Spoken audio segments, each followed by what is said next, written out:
Assalamualaikum warahmatullahi wabarakatuh. Perkenalkan, nama saya Ahmad Fauzi, NIM 14123000016. Pada kesempatan kali ini saya akan mempresentasikan mengenai jurnal yang berjudul Analisa Pengendalian Kualitas Produk Guna Meminimalkan Defek pada CV Cipta Mandiri Sukses, yang ditulis oleh Saudara Dwiki Prawita, yang terdapat di Journal of Industrial Review volume keempat nomor 2 tahun 2022. Pada slide pertama, yakni latar belakang, CV Cipta Mandiri Sukses, sebuah perusahaan manufaktur yang bergerak di bidang jasa percetakan kalender, pamflet, brosur, flyer, poster, serta kemasan produk makanan, dan masih banyak lagi lainnya. Produk yang diteliti ialah pamflet. Permasalahan yang dihadapi dalam memproduksi pamflet, perusahaan ini seringkali menemui kendala berupa banyaknya produk cacat berupa ukuran yang tidak sesuai dengan standar, adanya bercak tinta, tinta blur, dan tinta yang luntur. Jenis cacat yang ditemukan ada 4: ukuran tidak sesuai, tinta bercak, tinta blur, dan tinta luntur. Tujuan penelitian yakni mengidentifikasi jenis defek yang dominan, menentukan penyebab terjadinya defek, memberikan usulan perbaikan kualitas produk, dan mengurangi jumlah produk cacat pada proses produksi pamflet.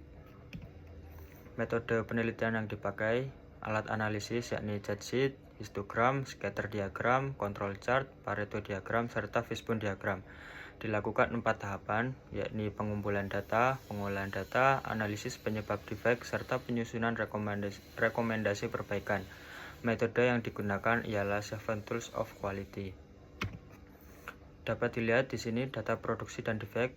Pada tanggal 1 Maret 2022, produksi sebanyak 800, total defek 79. Di 2 Maret, produksi sebanyak 12,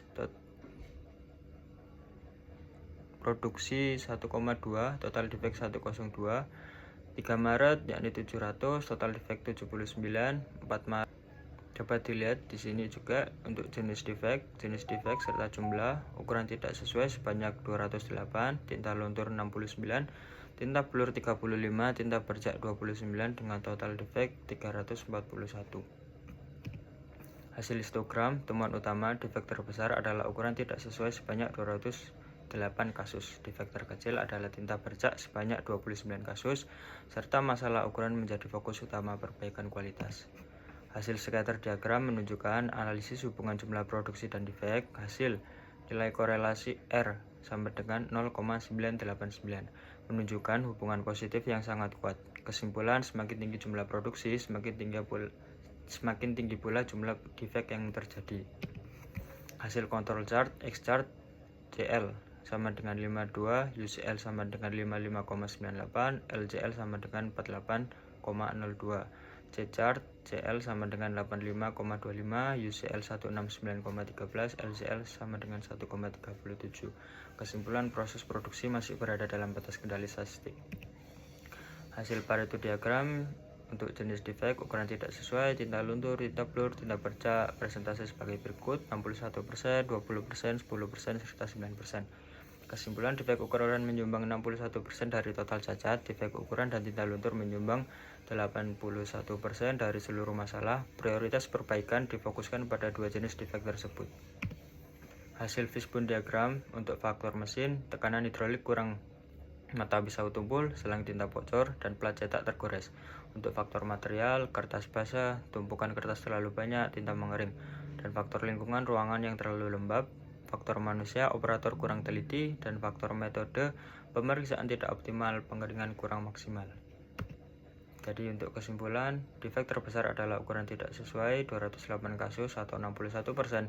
Terdapat hubungan positif yang sangat kuat antara jumlah produksi dan jumlah defek. Ketiga, penyebab defek berasal dari faktor mesin, material, manusia, metode, dan lingkungan. 4, perusahaan perlu meningkatkan pengendalian kualitas untuk menekan jumlah defek. Untuk rekomendasi perbaikan ada 6: melakukan perawatan mesin secara berkala, mengganti komponen mesin yang rusak, memberikan pelatihan kepada operator, meningkatkan inspeksi proses produksi, mengontrol kondisi penyimpanan material, dan yang terakhir menjaga kelembapan lingkungan kerja. Sekian dan terima kasih. Wassalamualaikum warahmatullahi wabarakatuh.